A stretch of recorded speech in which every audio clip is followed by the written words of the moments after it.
with breaking news.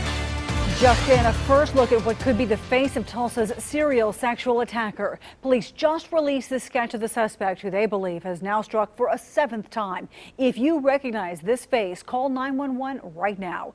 Police say the most recent attack happened this morning near 400 South Quebec Avenue. Investigators aren't releasing specifics about what happened. 2 News anchor Max Resnick is live at police headquarters with what police are saying. Max? Karen, good evening. This is the 7th such attack since June 5th. Of course, this morning's pointing to the 6 previous attacks. Joining me now is the Deputy Chief of Investigation, Dennis Larson.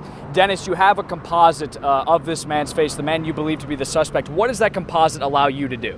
Well, it's probably the first significant break in this series.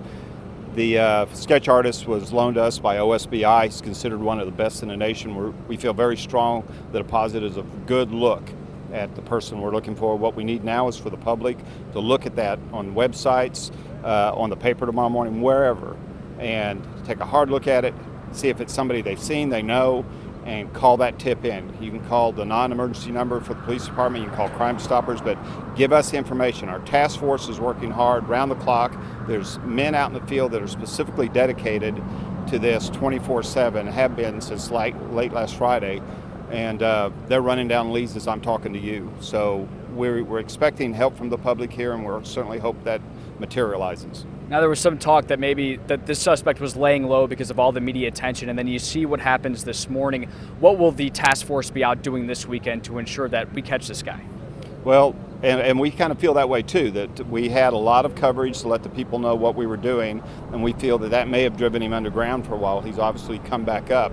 The task force is going to be doing what they are doing. If somebody's moving at the particular time of night that we're looking at, they're probably going to get to talk to a police officer, and we're going to check who that person is and check what they're out doing.